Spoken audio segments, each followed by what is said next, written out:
So Friday was a chaotic show at the White House, ladies and gentlemen, when President Trump, Vice President J.D. Vance, and Ukrainian President and warlord Volodymyr Zelenskyy gathered together to express concern over the United States' potential peace talk with Russia to hopefully end this war. Obviously, this does not sit well with Volodymyr Zelenskyy, who, for the past 3 years now, has taken every advantage of being a warlord and every advantage of having all the allied nations at his disposal to give up their finances, to sacrifice themselves, sacrifice their resources, giving everything to a man of his character to pledge on this war as much as possible. And it takes a game show host, it took a game show host to finally rein in the gravy train, to realize that this war is a complete catastrophe. The countless number of lives that has been despaired, the countless number of structures that have been completely demolished, that Ukraine is not the same as it was before, that this war was unwinnable. They knew that this is an unwinnable war from the start. And Donald Trump was committed into cutting off the means to get some sort of peace proposal in action. As he said during his campaign, numerous times he mentioned about he wants to stop the killing, stop all the dead bodies from happening. And this didn't sit well with Volodymyr Zelenskyy, to the point that this is almost like a Jerry Springer skit. It's like watching the two parents of this angsty teen that has done so much countless destruction, but still wants to get away with it and increase his curfew. And it is just probably one of the most laughable scenarios you can witness on television. Watch this. Sure. First of all, during the war, everybody has problems. Even you, but you have nice ocean and don't feel now, but you will feel it in the future. God bless. You don't know that. God bless. God bless. You will not have a war. Don't tell us what we're going to feel. We're trying to solve a problem. Don't tell us what we're going to feel. I'm not telling you. Because you're in no position to dictate that. That's Remember exactly what this. You're in no position to dictate what we're going to feel. We're going to feel very good. You will feel influence. We're going to feel very good and very strong. You will feel influence. You're right now not in a very good position. You've allowed yourself to be in a very bad position, and he happens to be right about it. From the very beginning of the war. You're not in a good position. Oh, just the facial expression is so hilarious. What? Whoa, what? I thought, you were supposed to be blackmailed to support me. That's the whole thing here, right? You're supposed to blindly support a guy like me who has no idea what the hell he's doing, is a complete poser, an imposter of being this, great hero. Now you're giving me all this crap. What's happening here? What's happening? Of all the moments for Dr. Phil to not make a political appearance, right? I know it's fun to do illegal roundup in Chicago and go around with the ICE agents, but come on. Wouldn't this be a great, psychiatric experience right now? You have Volodymyr Zelenskyy with his arms crossed like this, getting frustrated and angered at the fact that some leader told me off. What the hell?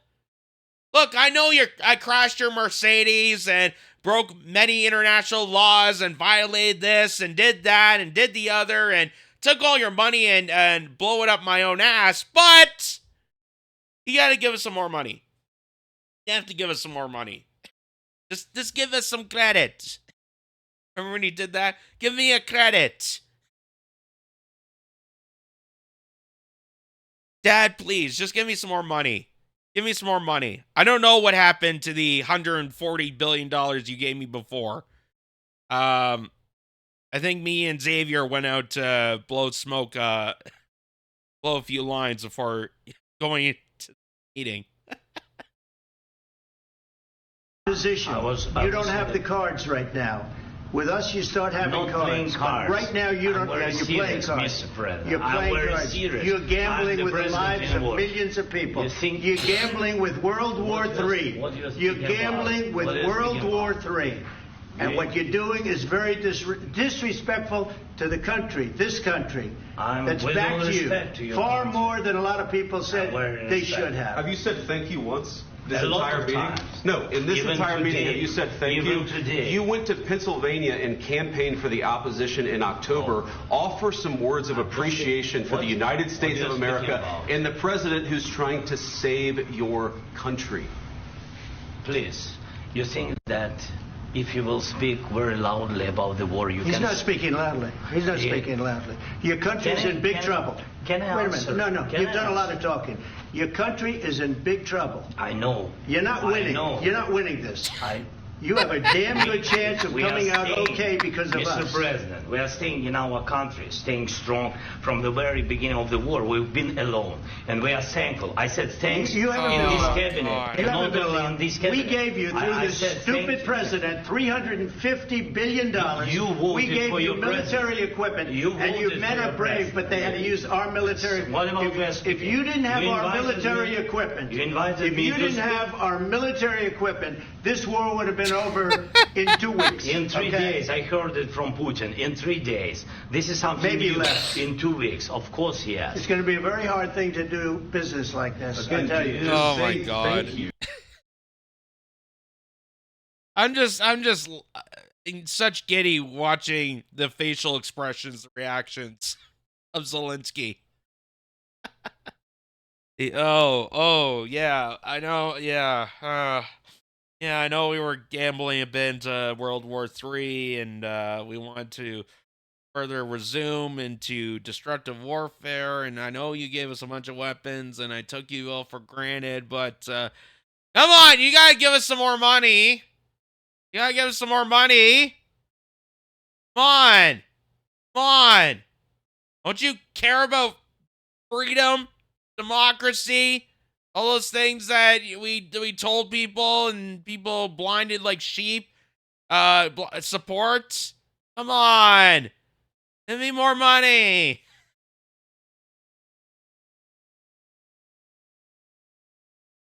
So this is pretty epic.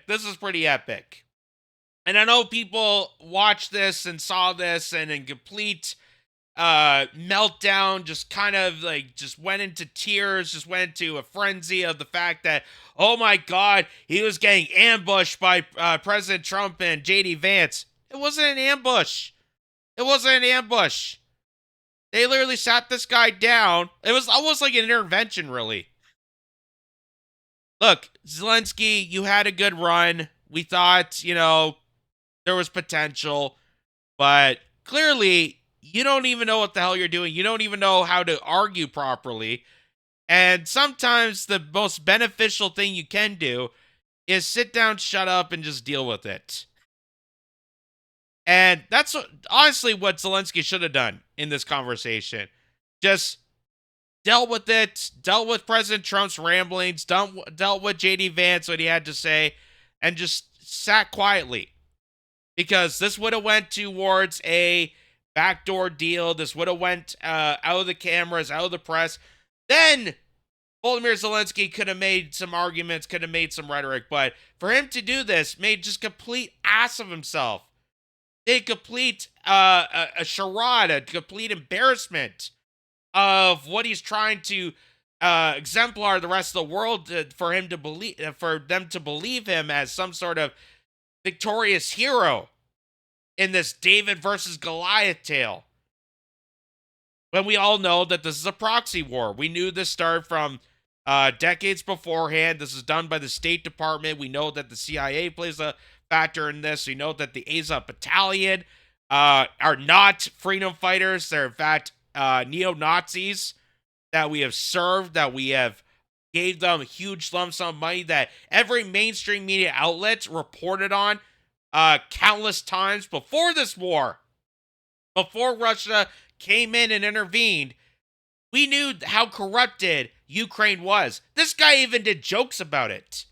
This guy used to do jokes when he was a comedian. Joked about the corruption of Ukraine. Now he's the supposed leader, the puppet master, the puppet being controlled by NATO, being controlled by BlackRock, being controlled by the military-industrial complex, and State Department agitators like Victoria Nuland, pretending that he still has a shot. That after all this time in 2025, after the catastrophic damage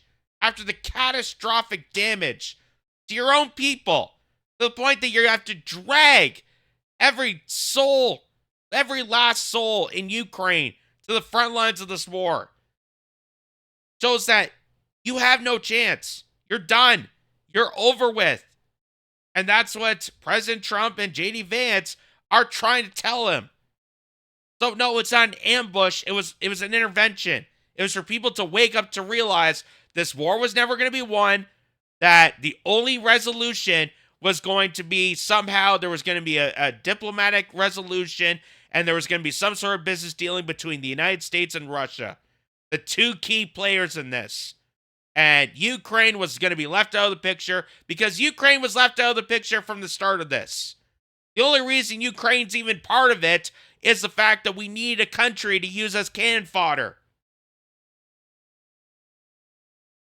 So, after that disaster, after President Trump said, you know what, you're done, get kicked out of the White House, we don't want to deal with this anymore because you're just not helping your cause. You're not helping your cause. You're not helping your people. Zelenskyy went on to Fox News. Or at least was invited onto Fox News.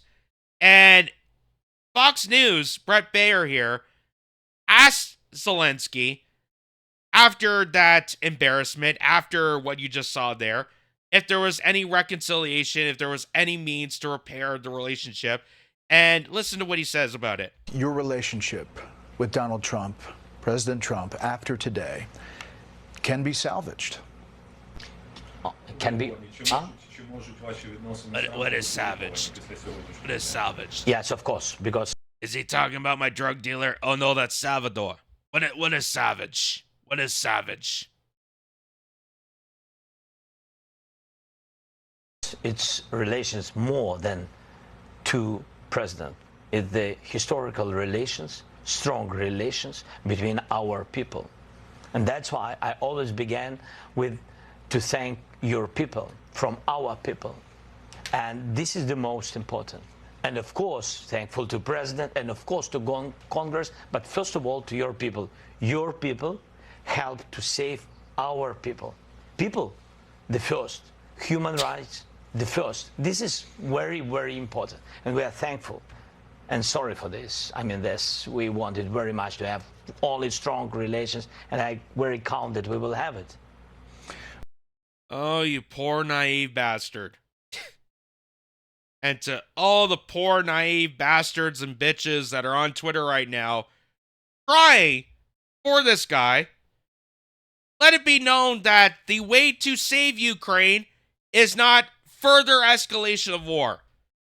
That the war has actually caused more destruction to Ukraine than you're saving. And the best path forward is to have a resolution, to have diplomacy, regardless of how you feel of any country. That should be your top priority for any nation, is to find ways to counteract to not go into war. That should be the biggest, huge component of every single nation. But we've been so brainwashed, we've been so diluted in the military-industrial complex and the propaganda and all this for the last how many years that people are still going on social media and crying about this guy and feeling sorry. Oh, he's just a simple guy trying to defend his nation. By going on GQ magazines, by having luxury sports cars, by investing in villas in Spain. How exactly is he defending his country when the reason he is president to begin with is because the United States overthrew the democratically elected country abused Ukrainians, and pushed this guy in as a puppet. So this guy would be stupid. This guy would be stupid to get angered at the United States considering the position of where he's in and how he got to it. He didn't become president because of an election. He became president because he's a puppet. He's a puppet to NATO. He's a puppet to the to the militarization process. And for him to go on Fox News and cry boo-hoo that Donald Trump scolded me and told me the truth about it and gave me a reality check that my warlord tendency is hurting the country of Ukraine and hurting more Ukrainians is not helping. It's not helping the cause. But it doesn't stop people outside the United States, especially here in Canada, which, like I said, it is shocking to me as a Canadian that America has more of a grasp on what it means to be a peacekeeper in this situation, this day and age, than Canada. It's shocking. It's shocking to me. It's embarrassing to me that we're not leading the front for diplomacy and peacekeeping. But no, we're doing the exact opposite. According to CTV News, Canada's plans to fuel Ukraine's war effort with Russian cash explained. Canada's set to take its first steps toward exonerating assets held by the Russian government and sanction Russian citizens to help fund Ukraine's war efforts, measures that could test the limits of international law. Ottawa is promising action soon after years of lending on international push to use Moscow's own financial holdings to help Ukraine respond to the full-scale invasion Russia launched in February 2022. Canada's ready at the forefront of this, said William Pellerin, a Ottawa-based trade lawyer with the firm Macmillan LLP, who has advised clients on navigating Ottawa's sanctions on Russia. Western countries have moved to isolate Russia by, among other things, sanctioning those accused of helping the war continue or profiting from it. You mean us? You mean the Europeans? You mean every single sycophant that is still attached to this? Every single sycophant that doesn't even understand the full context of this war and refuses to acknowledge anything that happened in 2014 and all the years prior to February 2022. That the reason we're in this war is because it's a proxy war. It's a manufactured war. That's not because Russia decided to storm in on a cold February night. This was long in the process. Long in the process. And people still are so arrogant and so stupid to understand that. That they're still blindly, oh, we got to help the people. It's about defending democracy. It's about defending the sovereignty. What about the people in Ukraine? As we're bleeding our country dry, as there's 2 million people lining up at food banks a month in this country, in Canada. States tend to sanction individuals and freeze their accounts in order to change their behavior. But a new idea has emerged in G7 capitals in recent years, using the cash in frozen accounts or interest earned of those accounts to help fund Ukraine's defense. So, Viva Fry points out that Canada is a lost country governed by uniparty idiots. So, while the United States is trying to make strides into having some sort of diplomacy, having some sort of measure that all the nations could sit down, find a means to have some sort of business negotiation between Russia, the United States, Ukraine, all the key players in this, Canada blindly wants to ramp up this war. And this is across all the boards. across all the party lines here in Canada.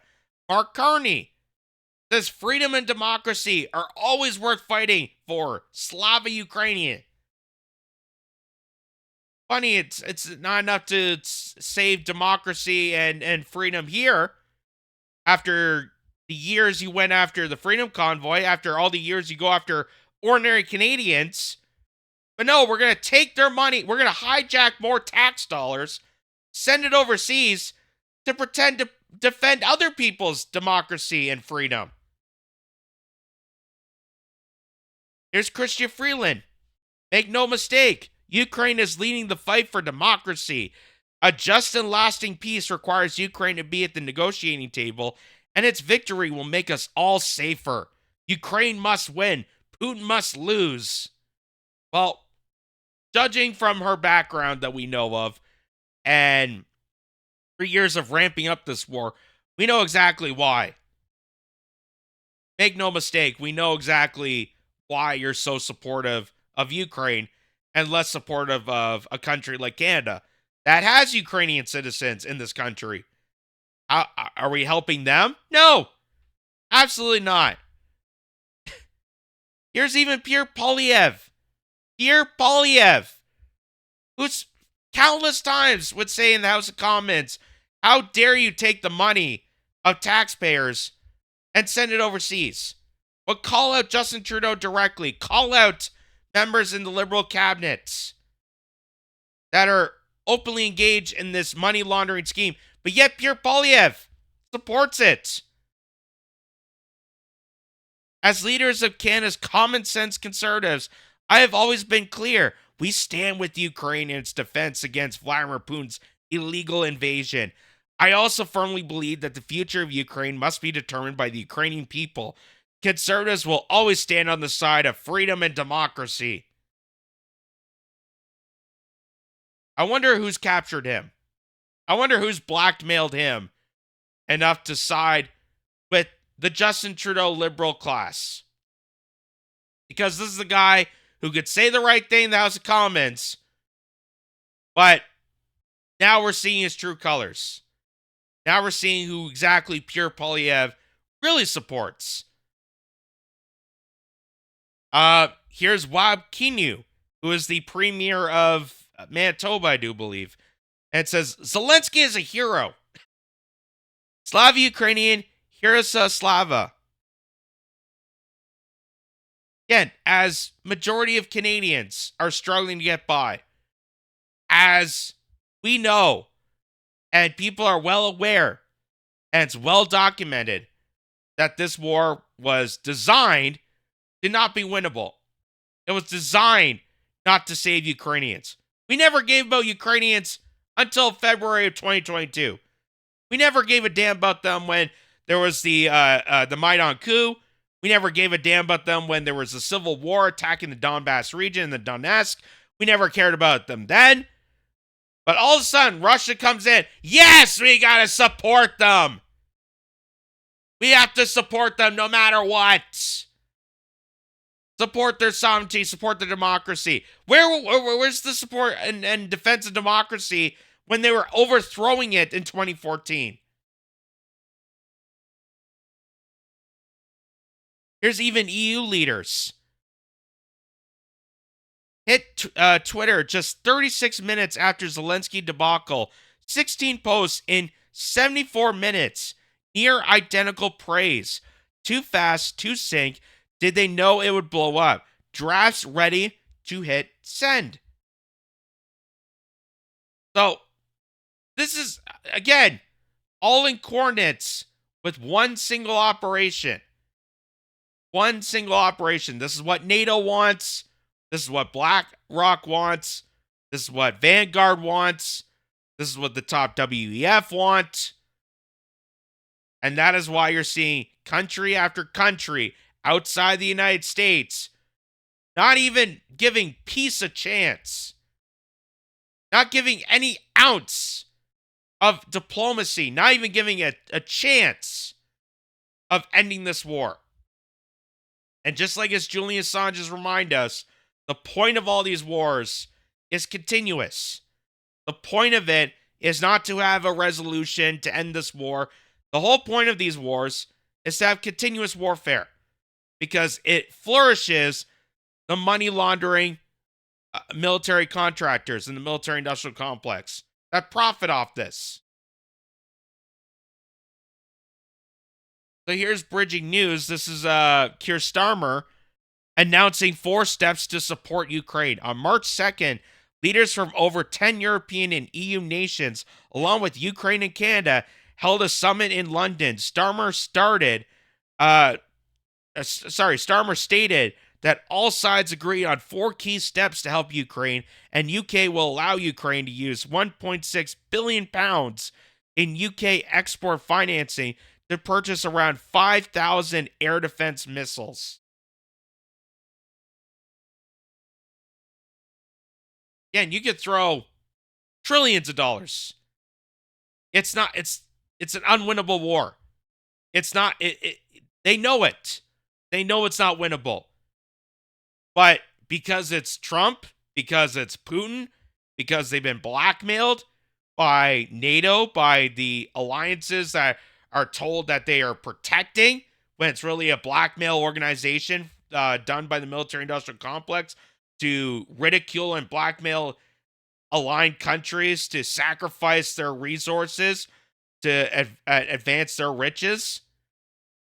They know about this, but they're not going to tell the general public this. And here's Sabby Sabs. Just remind people, this is what the rest of the world is supporting. While they're pointing the fingers at people like Trump and calling him a fascist, just know you're supporting actual Nazis.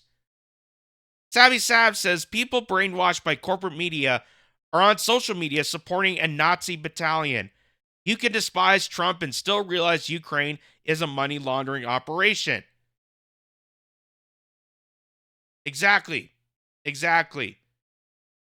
But because people have this lizard brain connection that anything remotely connected to Trump is somehow evil and sinister, that they're going to do the exact opposite of what is normal.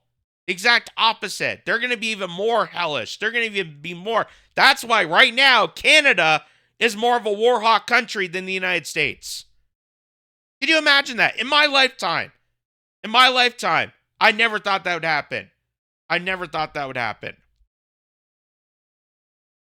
And here in Canada, to remind people,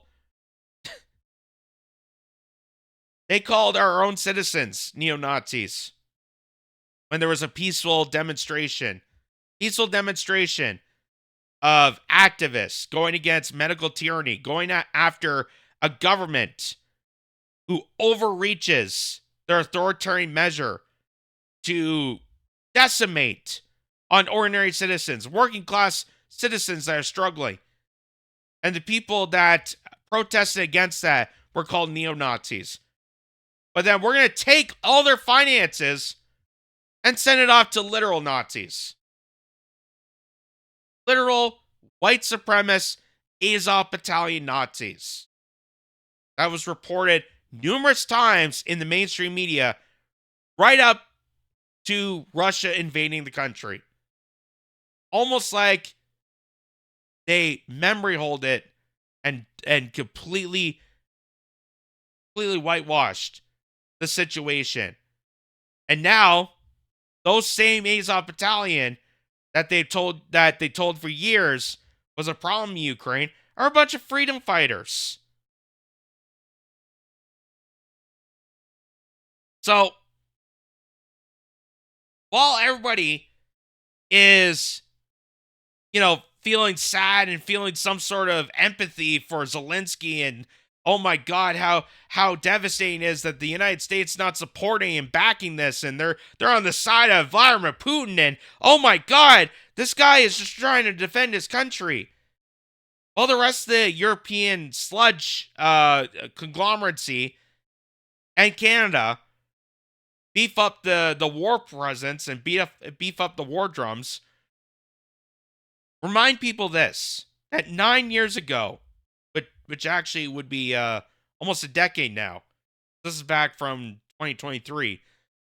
So almost a decade ago, the United States launched its overthrow of the democratically elected Ukrainian president Viktor Yanukovych, disenfranchising the voters, mostly from eastern Ukraine. Victoria Nuland's hand-picked Wana, which Joe Biden was on hand to midwife, then sent far-right militias to the east to suppress the protesters. So what happened was, in 2014, the State Department looked at Viktor Yanukovych, who was very neutral. Very neutral. He didn't want NATO aligned with Ukraine. He knew that there was peace agreements. He knew that NATO should not be entering territories, lining up further and further along the Russian border. So he stayed fairly neutral to that. That didn't sit well with Victoria Nuland and Jake Sullivan and people at the State Department and the military-industrial complex. So they all gathered together through USAID, through other NGOs, to overthrow the government. Overthrow the government in 2014 under the presence of Joe Biden and Barack Obama. They overthrew the government, they installed a puppet government, and then they brought a bunch of far-right militia armed to the teeth to go and attack their own civilians. Go and attack people in the eastern part of Ukraine. Why eastern Ukraine? Because in that territory, in those regions, those are the people that are primarily more culturally Russian than they were more than Western Ukraine. And because of that, they viewed them as traitors. And they got this right-wing militia, the Azov Battalion, to go and attack Ukrainian civilians that side more with Russia and are more culturally appropriated to Russia than they were of Western Ukraine. And this civil war went on for many years. Many years. People have, like John Mearsheimer, Jeffrey Sachs, Noam Chomsky, many individuals have called this out. But no one in the mainstream media, no one that screams the loudest about Slava Ukraine, none of the social media brats, the libtards on X and Facebook, none of them will tell you that.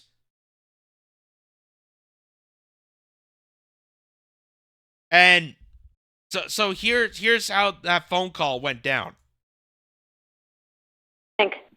I think we're in play.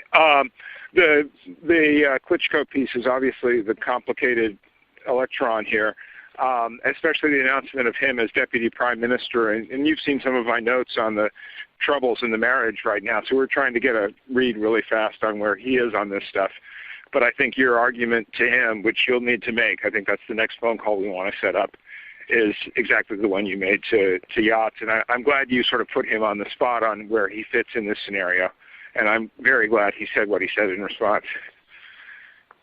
Good. So I don't think Kitz should go into the government. I don't think it's necessary. I don't think it's a good idea. Yeah, I mean, I guess you think, what, in terms of him not going into the government, just let him sort of stay out and do his political homework and stuff. I'm just thinking in terms of sort of the process moving ahead, we want to keep the moderate Democrats together. The problem is going to be Tony Book and his guys. And, you know, I'm sure that's part of what Yanukovych is calculating on all of this. I think Yachts is the guy who's got the economic experience, the governing experience. He's the guy, you know, what he needs is Kitz and Tony Book on the outside. He needs to be talking to them 4 times a week, you know. I just think Kitz going in, he's going to be at that level working for Yatsenyuk. It's just not going to work. Yeah, no, I think that's right. Okay, good. Well, do you want us to try to set up a call with him as the next step? My understanding from that call, but you tell me, was that the big three were going into their own meeting, and that Yachts was going to offer in that context a three-way, you know, the 3+1 conversation or 3+2 with you. Is that not how you understood it? No, I mean, that's what he proposed, but I think just knowing the dynamic that's been with them where Klitschko has been the top dog, he's going to take a while to show up for whatever meeting they've got. He's probably talking to his guys at this point. So I think you reaching out directly to him helps with the personality management among the three, and it gives you also a chance to move fast on all this stuff and put us behind it before they all sit down and he explains why he doesn't like it. So this goes on for a few minutes. I'm not going to show all of it, but that is the phone call, ladies and gentlemen. That is what kicked off the entire war process. Is that, hey, we're going to go in, we're going to meddle around in their democracy, we're going to meddle around, we're going to handpick the leader of Ukraine because we're unsure about this Viktor Yanukovych. We're unsure that he's willing to play ball for NATO. We're very unsure that he's going to be a easily target that we can blackmail, that we can ridicule, that we can easily manipulate him to do whatever we want. And that's why we're going to overthrow it with some other guy, and we're going to cause a civil ruckus, an uprising in Ukraine to overthrow the government and distract Ukrainians while people like Victoria Nuland, Jake Sullivan, Annie Blinken, Joe Biden, Barack Obama, and people back in the United States and European allies corruptly, invasively go after Ukraine and their sovereignty. So again, my question to all the people that are so, oh my God, Ukraine lives matter. Put a flag up on your social media posts. Oh my God, the sovereignty, the security of Ukraine. Where was all that then? Where was all that then? When Ukraine was having the Maidan coup, when they were literally destructing. You could see the pictures right there. That was from 2014. That was them instigating civil uprising and paying a bunch of militias to burn down parts of the country to allow for this puppet government to enter in. And no one said a word about this. No one said a word about this until Russia decided, hey, we're going to maybe defend the people of the Donetsk region. We're going to defend the Donbass region because they're connected culturally more to Russia. And we feel it's our obligation to help defend those people. That's why they came in. That's why they intervened.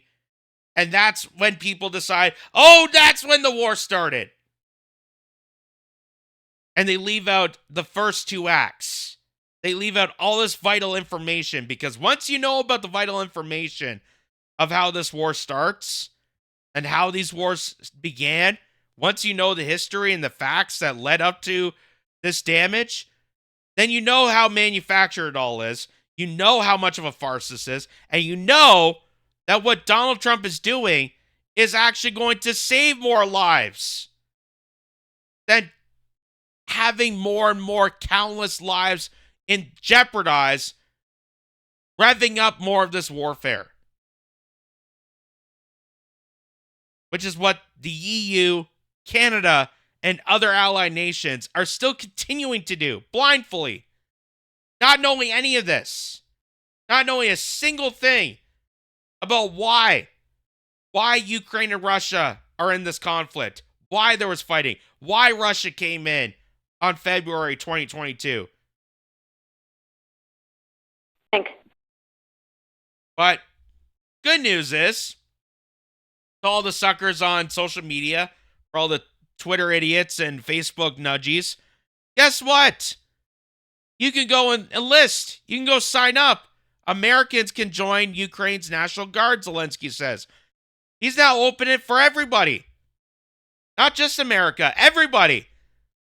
So, hey, if you care so much about Ukraine that you want to further drain out and bleed out countries like Canada that are already in despair, that are already in economic woes, that are already dealing with hardship and just absolute desecration, then why don't you do yourself a favor and go fight?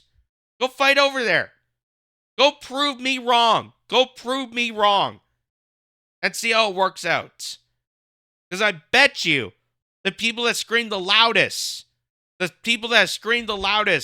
that we're defending democracy and defending the people of Ukraine, all these people, when it comes to actually call of action, they're cowards. They're cowards. Do you think Mark Carney's going to send his kids? Do you think Christian Freeland? Do you think Christian Freeland's going to send her kids? I doubt it. I doubt it. It shows what cowards they are. But they're willing to send more and more poor people.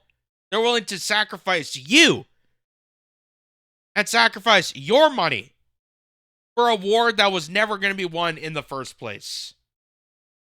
All to continue on this money laundering scheme that NATO, the State Department, military-industrial complex, people like Victoria Nuland, Jake Sullivan, Antony Blinken, and other counterparts have all orchestrated to advance their riches, in the hopes of balkanizing Ukraine and Russia, to sell off to BlackRock, to sell off to Vanguard, to turn NATO further and further into the east, causing another Cold War epidemic. So, yes, that's going to advance more of World War III. That's exactly what Trump is mentioning here. That's exactly what J.D. Vance is mentioning here. That's what so many individuals, including myself, have been mentioning for such a long while in this war. And yet people are just so arrogant or so blinded. They cozy up to the mainstream media propaganda that they are so willfully ignorant, knowing that this isn't going to save lives. It's not going to save Ukraine. It's going to put Ukraine even further in catastrophic damage. And all you're doing is further damaging them and further damaging us.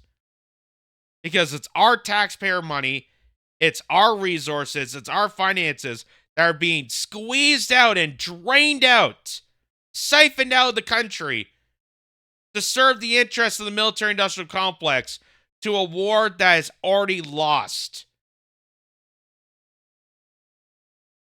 And all Trump is trying to do, regardless of how you feel about him, is salvage any means to having some sort of diplomatic resolution to maybe, hopefully, have some sort of immunity to end this war, which is something that he was committed to do in his campaign, and people in the United States, over a huge amount of support, voted in for. So, this is something that is very historic with Donald Trump, very historic for any leader in the United States to do. But for the rest of the brainwashed, blackmailed, war-mongering, bloodthirsty tyrants in places like Canada here, they still want to beat the war drums, just causing further and further catastrophic damage.